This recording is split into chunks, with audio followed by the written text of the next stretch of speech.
So, this last session is with Shiji Kathuria. Is that close? Yes, Okay. And exactly. Marianne Cullen. I know I just asked. And Marianne Cullen, who are going to be who are from the Alpharetta campus, and they are going to be talking about introducing copyright to undergraduate students. Very important topic, especially for those of us who have experienced the GSU copyright. Let's go ahead. So go ahead, get started. Looking forward to it. Hey, everybody. Thank you for being here. And thank you to Jill and Denise for organizing this. This has been awesome. I've attended all the sessions today. They've been really interesting. So yeah, we're going to talk a little bit about how we developed a workshop on copyright for undergraduate students, which was kind of like a unique thing for us. I'll start us off. Especially at Perimeter, I'm sure it's been across campuses that we were seeing an increase in like multimedia assignments for students rather than like the large research paper at the end of the semester. A lot of faculty were kind of focusing on the students creating a website or an online portfolio. Um, as like their culminating assignment. I included a sample of one. I worked with a professor on creating a LibGuide for his class, and his assignment focus, I have the sample here, but at the end it just said, all images used must be copyright free or Creative Commons, and that's pretty much all it said. And I think I even asked him, do you plan to teach them about finding those kinds of images? And he said, not really. But since I was kind of creating a LibGuide for the class already, I took it upon myself to maybe add some materials on finding images that kind of suited the needs for the assignment. So a little bit of background, I think this was, I think spring 2021, I want to say, where I created a short video that was just like how to find appropriate images for your assignment. And it was very just like, this is the Creative Commons search, this is the Wikimedia Commons search, and, basic introduction to like how to find those kinds of images if you're making a website. But I work with Marianne Cullen, and she's taught these kinds of issues for a long time, especially in the OER world. This issue comes up a lot. And so I obviously talked to her about maybe needing to get more in depth on this topic just to kind of get students aware of these issues. So we decided in fall 2021 to create a more in-depth workshop. And we were a little bit hesitant to do it because, copyright and undergraduate students doesn't seem like the most interesting of, topics that undergraduate students would be interested in, but we decided to go ahead and go for it anyway because we're wild. So we had some goals for the workshop. We obviously didn't want to call it, hey, Copyright 101, because that wouldn't really attract a lot of people. So we tried to be intentional about how we name the workshop. So we tried to make it very relevant to what they were working on. We called it Using Images and Media for Your Presentations or Websites, depending on, what the focus was. But presentations kind of encapsulated websites as well. And our basic goals for having the workshop were basically just to bring awareness to issues. We didn't want students to feel like they had to be legal experts by the end of this workshop. We really just wanted them to be aware of, first of all, like the audience. So if you're writing a paper for your professor versus making a website for anybody in the world to see, that difference in audience immediately brings a difference in the kinds of resources you can use in that kind of presentation style. We also wanted students to just be aware that they're their own copyright holders. Like we wanted to kind of empower them and say like the works that you're creating in this context are, you have the copyright over. So that was a big goal of ours. And we wanted them just to kind of get the basic understandings between plagiarism issues and copyright issues. But again, overall, our goal was not to be, let us berate you on copyright issues and have you be legal counsel by the end of this. We really just wanted them to say, get an idea of these kinds of issues and how that works with them in the college setting. So a lot of our workshop today is actually just going to be talking about what we did in the workshop, which Marianne teaches a lot of it, and then I kind of pipe in here and there. But Marianne, you're welcome to take it away from here, and I'll be driving the Okay. slides. Sure. Yeah, like Shiji said, we were really interested in kind of making them feel empowered and knowledgeable and not like, you're going to get in trouble if you mess this up. So we tried to keep it as positive as we could while at the same time being realistic that um, you know, could cross the line. But anyway, some of this is a subset of the slides that we actually use in the workshop. So some of this is going to be me telling you what I would say, and some of it I'll just say what I say instead of saying this is what I say. So I start off by saying, okay, you're doing website or an infographic or whatever your assignment is, and you found this picture, what do you need to think about when you decide you want to use this picture? So we need to think about it. Is it copyrighted or is it public domain? Or is there a license that says you can use it? You could think about fair use, and you need to think about attribution. And we're going to talk about all of those things in this workshop. And this down here says attribution coming up because this should have an attribution on it, but for the sake of illustration, it's not on this one, it comes later. So can you use it? Is it protected by copyright? Is there a license that allows me to use it? And am I going to give proper attribution? And of course, the answer to the last question is yes. So first, let's talk about, is it protected by copyright? So what is copyright? Copyright is a type of intellectual property that protects, and the important stuff is in bold, original works of authorship as soon as an author fixes the work in a tangible form of expression. So the important things here are original work that you've created. That's what they mean by authorship. It could be like an artist that fixes the work in a tangible form of expression. So let's think about some examples. So here's some things. There's name, an idea, a song, a tweet, a student essay, a photo, a fact or common knowledge, and government documents. So I'm not going to make y'all do this exercise, but we kind of go through these and talk about, are they original? Is it fixed? And is it a tangible form of expression? So names and ideas are not copyrightable. Facts and common knowledge are not copyrightable. And the government, the US government anyway, all of their publications, they release the copyright. They're in the public domain. And just to, sorry. Go ahead.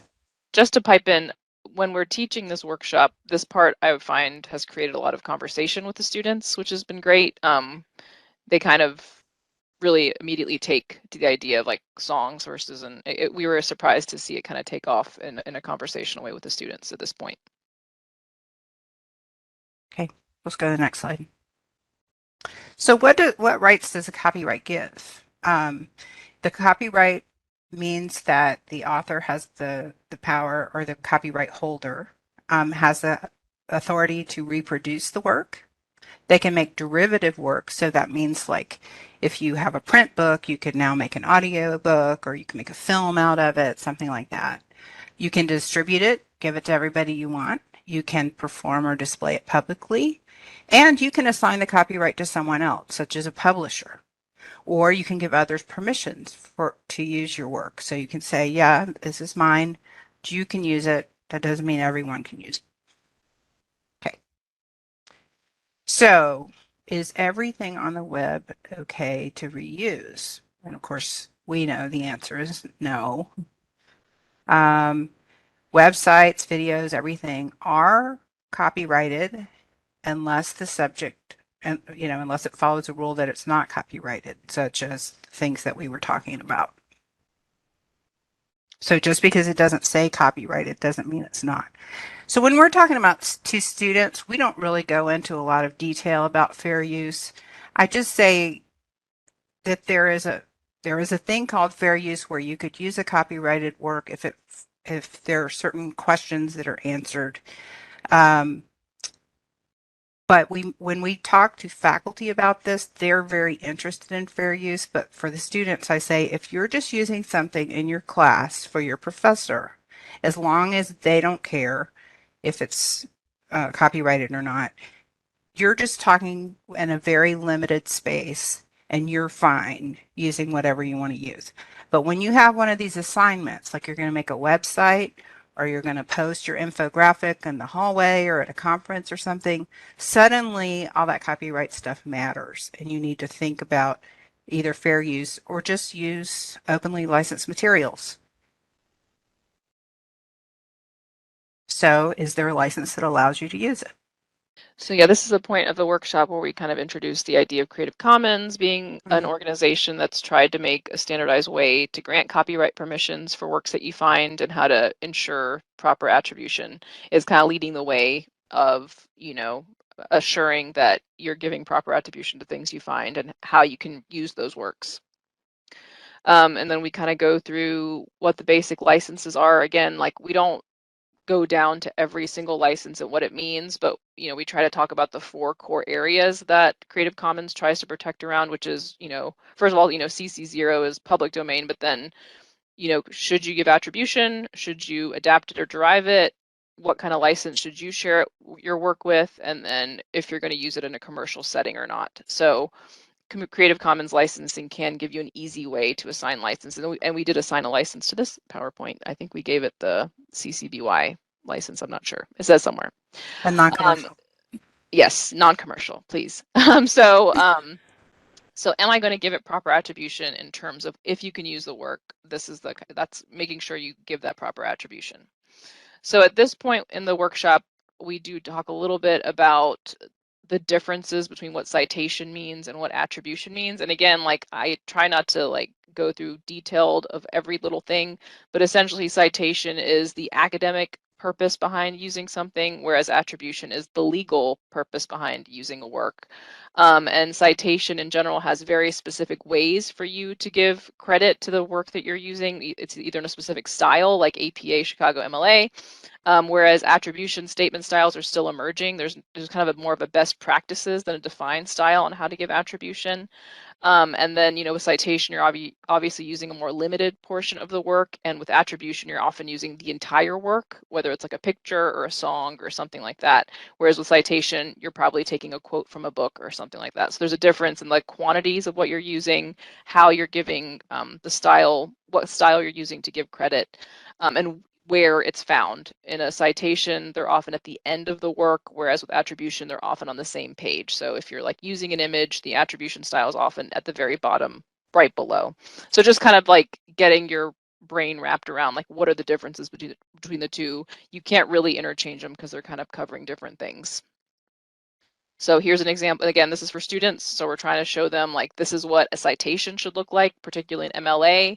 If you're citing an image, maybe you're talking about the Mona Lisa and that, Leonardo da Vinci painted it, and, you're citing that in your work. So that's how you cite it when you're referencing it, let's say. Whereas with an attribution, you're having a specific way that you describe the item in your work. And there's kind of still best practices emerging on how to give that kind of attribution. So Creative Commons lists attribution best practices as the attribution should include the title, the author, where you found it from, and what kind of license is associated with it and using it. So Marianne, would you like to talk about this part? So then we usually in the context of a LibGuide, we even have a LibGuide for our workshop because we know people aren't going to remember all these links. So we talk about how to find Creative Commons images. So there's a Creative Commons search that includes Flickr. We show how to look in Google Images, and they've recently vastly improved the Creative Commons limiter there. That used to be terrible. Now it's pretty good. And then Wikimedia Commons is good for educational type images. Then if they're making videos, you can use YouTube. Vimeo has a Creative Commons page that's not that easy to find. And then again, Wikimedia Commons also has video and audio. And we found this free music archive that has a lot of openly licensed music. It's the search function is kind of not so good, but if you have a lot of patience, you can find things in there. And I think YouTube also has some sounds and music in there. So this is an example. I mean, in the class, we actually go to different ones of these and show them exactly how the search works. But for example, in Wikimedia Commons, the default search is images, but you can change it to audio or video. And then once you select an item, it will tell you what the Creative Commons license is, as shown in the below the larger picture here. And then if you click more details, a lot of times, go ahead to the next page. This is actually a different image, but it'll pop up and show you how do you do the attribution. And it's like Gigi said, it's not written in stone. Things are in different order. The punctuation is not consistent. You know, MLA folks would have a cow, but you know, as long as you get it all in there, it doesn't really matter that much. So that's kind of what we cover, you know, teaching them how to find and be aware of the copyright. So the next part that we talk about is how to license your own work. And this was actually where kind of the whole idea of doing a workshop like that came to me. I was at a session kind of like this at some kind of internal development day. And the person doing the presentation was an art teacher. And she was talking about how she had all the students make these online portfolios of their work. And I said, do you talk to them about copyright at all? And she said, no, people steal it. There's nothing you can do about it. And I said, well, I mean, maybe you can't really do anything about it because, you know, the students don't have money to go after these people. But I said, if you taught them about licensing their work, at least people that reused it might give them credit and link back to their portfolio. And then, you know, people might be interested in like actually buying their work or, you know, hiring them or something. So she kind of went, yeah, that's interesting. So anyway, ever since then, I kind of was like, I wonder if these students even know they could license their own work. So people seem to think that it's like it used to be where you had to like file for a copyright and put that it's copyrighted and all this kind of stuff. But no, as soon as you fix that work and create it, and it's not just an idea anymore, you have a copyright. Those connects. So if you want to Creative Commons license your work, you just go in and you choose the license you want. And there's a thing called the license chooser. You don't have to use this, but it's one way to do it. And then it tells you, you know, how you can describe the license. And these little symbols, you know, you can copy them and put them on your work. So then when you're, like if you make a YouTube video, you need to communicate your license. So in YouTube, you would go into the video details, and instead of the standard YouTube license, which is the default, you can choose Creative Commons license. Now, YouTube doesn't let you choose different ones. It's either attribution or the standard license. But that's how you could do it in YouTube. Now, if you wanted to do something else, you could put it either on the video or in the, if you wanted to say, you know, attribution, non-commercial or something, there's other ways to do it besides Creative Commons. That's just the way most people do it. Okay. So is this my slide or yours? I think it's yours. Mine? Okay. Best practices. We're trying to teach, you know, the students to respect copyright and licensing. Always keep a record of where you found your material you're reusing, even if it's just to say that it doesn't require attribution. For example, if I was going to use this guy, this is Microsoft Clip Art. I don't have to even give attribution. But I tend to reuse my slides like this presentation a lot. And so, you know, I go in there and go, where did I get a picture of this guy? You know, so I just take it, put it in the notes field, not usually on the slide itself, and say, you know, this is Microsoft Clip Art, have at it. So, so that way I always keep track of where I got things. If it's fair use, it's a good idea to record your rationale. We mostly talk about that with faculty. And include your contact information on your own work in case people do want to ask permission to use your work. So I was going to talk a little bit about, and I wanted to add just something to what Marianne just said. I know if any of you use Zotero, I think they've added a field on like recording the license for things you find online, which I think is kind of interesting, but it doesn't make attribution statements yet, I don't think, obviously. Zotero is just for citation. But anyways, if you're collecting a lot of materials online, sometimes it could be a good idea maybe to use that field in Zotero for what license it has. Yeah, you have to fill it And out Zotero, yourself. just to throw in Fill it out for yourself, Zotero, yes. Sorry. Sorry. Yeah. Just to throw into, I mean, Zotero has the notes field too that you can use Yes. to, include any of the, in addition to what you're describing, if you want to keep, notes on here's where I found this, that kind of thing, Zotero seems like a logical holding place for that as well. Yes, exactly. Exactly. Yep. So I was going to just talk a little bit about the assessment and feedback we got on the workshop. It was a lot better received than we expected it to be. I think the first workshop we had the students talking almost like the whole time. They were really, interactive, engaged, would constantly pipe in about issues they faced. And anyways, Marianne and I were kind of blown away the first time we taught it because we thought nobody would come and we would just be talking to ourselves about copyright. And it turned out to be a lot more engaged and interactive than we expected. So I do a live. We taught this as a general workshop, and we also taught it in conjunction with a course with Eugenia Novak-Shanova on the Alpharetta campus. She teaches English 101. No, sorry, 1101, excuse me. I'm still in the 101 copyright one thing. Anyway, so we taught it as part of a class. I do a library instruction survey and I coded all the responses that I got on that survey. It's kind of a misleading table because we didn't teach 142 students about copyright. We just taught it in one class. And I would say there were probably only like 15 to 20 students in that class. So the fact that 10 of those students potentially put copyright as the most interesting thing they learned in the class, I thought was great. Obviously, this is mixed in with all the general library instruction I did. So the finding sources and stuff people found interesting. But the one class we did teach copyright for, people said that was the most important thing they learned about, and thought it was really interesting. I do a faculty survey for people we teach for as well. And so the professor we taught for in this class said she incorporated the materials that we did. We taught a bunch of different topics for her throughout the semester, but she thought the copyright issues were, she added them to her course template. And I think she is very interested in us kind of revisiting this issue and this topic in the future for her future classes. And then we got some constructive feedback. More people, one person who took the general workshop wanted more of demo because I think because we had so much discussion, Marianne didn't have time to do a lot of live searching for that particular workshop. So one student just wanted some more demonstration time to show how to actually search and use the limiters on, Creative Commons and things like that.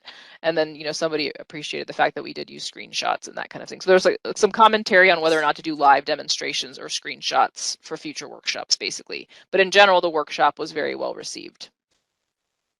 And just some general things to consider for teaching this workshop if you're a librarian looking to kind of add this to your repertoire of teaching or, touching upon. We often find that librarians are kind of like not comfortable, quote unquote, teaching copyright. I kind of feel like I'm still one of those people because it seems just like very, a dangerous territory. But if you kind of stick to just the basics, like your goal is just to get students comfortable with the topic, it can be a lot less intimidating. And to know where your referral resources are. Sometimes Marianne and I have gotten like complex copyright questions from faculty after this workshop or after they know that we teach this, and then we send that straight to Laura Bertle or whoever is involved in that kind of area. We're not pretending like we know every film database streaming capability and what that means. So Laura Bertle has really helped Marianne in kind of knowing what our legal team says about using certain resources. So knowing your referral resources is really important if you're trying to teach something like this. And then we've mentioned, we've taught this workshop for both undergraduate students and faculty, and we emphasize different things for those different audiences. Obviously, we focus a lot more on fair use and how to use materials in the classroom, obviously for faculty, and for students we focused a lot more on their websites and how they were going to make it and how they were going to give attribution to images. So the topics were a little different based on who we taught. And then again, our goal was just to bring awareness to issues, have them start thinking about it, have them not be scared of it, and just kind of, again, it's just kind of like the plagiarism issue. You don't want to say, if you plagiarize something, you will never have a career again. Like the goal is to get them to learn how to do these things appropriately. So our goal was not to be their legal counselor or to scare them. It was more just to bring awareness to the issues and kind of get them thinking about who their audience is and what kinds of materials they can use as a result of who their audience would be. Yeah, I also try to talk about things that are real life issues, like, you don't want to get too many copy strikes on YouTube or your channel gets shut down or, things like that. So, it's not just for class. These are things you can use and Right. social media and stuff. Yes, and it seems like students have a real strong understanding of these issues as it relates to like music and licensing and that and like satire and those concepts students seem to really understand. But with images, we're finding that there's like a lot more gray area because people the conception is if you find it on the web, then it's free for the taking. So that's kind of where we feel like we can kind of fill that gap a little bit. So these are some of the links that we just have created like instructional materials for. One, again, we have a general workshop LibGuide that we send all the links of everything we show. And then the LibGuide I created for Dr. Mitchell, who created the initial assignment that I saw and kind of got inspired by. That's this LibGuide I created for his class. And then again, the professor we taught a lot of those workshops for. That is for Eugenia Novaknova, and that's there as well. So we're happy to distribute these slides. I see Jill's actually putting them in the chat, which is great. I mean, I can put them in the chat too after we wrap up. But that's essentially all we had to talk about. Yeah. Yeah, I may have you put the last one. Yes, I yes, can I do will. that. I've got it pulled up. I wondered actually, have you, I mean, this might be a really great thing to do for like a training in a flash for other library staff people, because I think we could all really benefit from, I mean, I am definitely one of those people who are like kind of scared of the top copyright, and this looks great. And I mean, I know for me, even getting ready for today's presentation with Denise and I talking about, making it publicly available, I did not use the kinds of images that I would normally use for just an internal presentation. So Yeah. Right. it's like, I'm like, oh, okay. But I can see that, I think I mean, I know for my own work and my own presentations, this would be valuable information, but I think also, I mean, this is a great model for teaching, undergraduates and faculty, but I think also graduate students who are, do get scared of plagiarism and that kind of thing. So, I mean, I think it would be great for all of us to have you guys come and teach us how to do this, really. Yeah. We'd be interested, I Or, guess. or Yeah. Laura Bertle. Or Laura, You're yes. right. Yeah. Or This you can is have Laura Brittle in Hallie. the We background. still aren't. We're still not the experts. We're Yeah. just, you know, Yeah, but I mean, just it's just just the fact that you don't that it's this is copyright for undergraduates. yes, That's not. I mean, graduate or faculty. Yeah, that's Laura Bertle. yeah, I mean, this is yeah, such a great starting point. I think because it is for undergraduates, and I think it's useful to us too because we may be kind of at parallel levels. yeah. Yeah, I learned a lot about this, at least the Creative Commons part and dealing with the OER. And, we are coming up on this year of OpenStack's institutional partnership. So I expect that there will be a few training things related to that we will offer everyone. Um, but yeah, I mean, I get kind of bogged down in fair use. I mean, we kind of throw it back to the faculty, like, here, fill this out, um, and any complicated question. We're all, with being Georgia State, we're all kind of, walking on eggshells Jumpy. with how Yeah. copyright. But I mean, most of like Shiji said, sometimes I get complicated questions like that I had to take to Laura about, could the instructor copy videos to use in the prison education project because they legally have a right to see those videos, but she was having to, go around the, license basically to make a copy of the video to show them. So, those kind of questions were kind of like, I don't know, I don't want to say, but most of the questions I get are pretty straightforward. Can I use this? And it's like, no, it's copyrighted. If you're going to use it outside of class, you can't, you can't do that, or, instructors wanting to photocopy journal articles that they got, in their print journals they got and distribute them to the class. It's like, no. Oh, that was such an issue with the switch to online teaching too. I actually had an instructor who was a lawyer. Said, "Well, Mhm. can't I just Xerox the attach the PDFs directly to iCollege?" And it was like, Yeah. Oh, Yeah.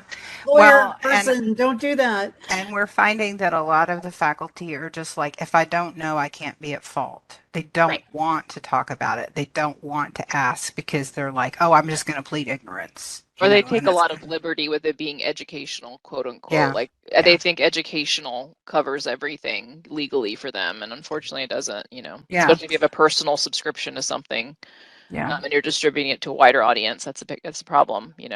So So it's kind of interesting that in both of these cases and in another one that I did a while ago, the instructor did not come to us and say, will you teach them about copyright? Will you right. teach them about how to find images that they can ethically, legally use? We brought it up when they, otherwise contacted us. I mean, Shiji's foot in the door was Zotero. And Right. then we ended up teaching universal design and Yeah, I was teaching copyright. students how, yeah, I was teaching students how to use Zotero in the class, and the student was saving images to their library, and I was like, "Why are you saving images?" I was just under the assumption they'd be saving print sources like articles and things. And I found out they were making a website, and then that opened the door to, well, you just want to make sure you have the legal right to use what you're using. And the professor was like, can you come back and just talk to us about that a little bit? Because I just thought they could use anything. So yeah, nobody says we want to learn about copyright. So you have to kind of weasel it into what, yeah, how can they use sources in their websites and things like that. And I think copyright might have been our fourth time in that class. It was either the third or fourth time we went in the class. So they already knew us and liked us. Fortunately, at least they were paying attention. I guess they liked us. Um, but yeah, I don't know if I walked in one day and said, "Okay, boys and girls, we're going to learn about copyright today." They probably would have been like, "I think I don't feel good." But yeah, we were very pleasantly surprised. Well, but I So, think also that, framing it in terms of you have to build a website, what can you use? Sort of, I mean, it's useful to them, if that makes mhm, sense. It's like, you're teaching them how to find images, and oh, by the way, you have to do this, mhm, right. rather than just copyright, which, right, Yeah. it's instant, like, falling asleep. Yeah. Frame it in terms of like, you need to find images, you need to be mindful about how you find images, I think is a great way of entering that copyright discussion. Yes. Yep. So, any more questions or comments? Stop sharing.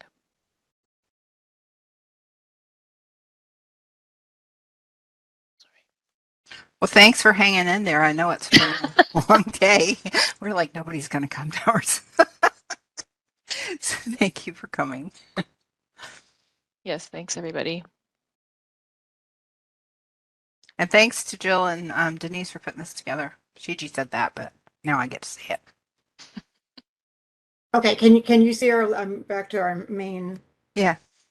A break? I see we're on a break.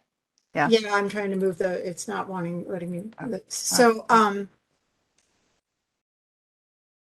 so thank you all for coming. I'm just going to talk a little bit. This was great. This was what I hoped it would be, just an opportunity for us to kind of share information, lots of different types of presentations. I was really happy. Denise and I were really happy to see representation from both Perimeter and Atlanta. So this was exciting for us. And I'm sure Denise will enjoy watching the copyright video, given how much I know she's also done stuff with open education. So just to kind of wrap up, thank you all for coming. Thank you for presenting. Thank you for attending. All videos have been recorded. In fact, I'm going to stop recording now.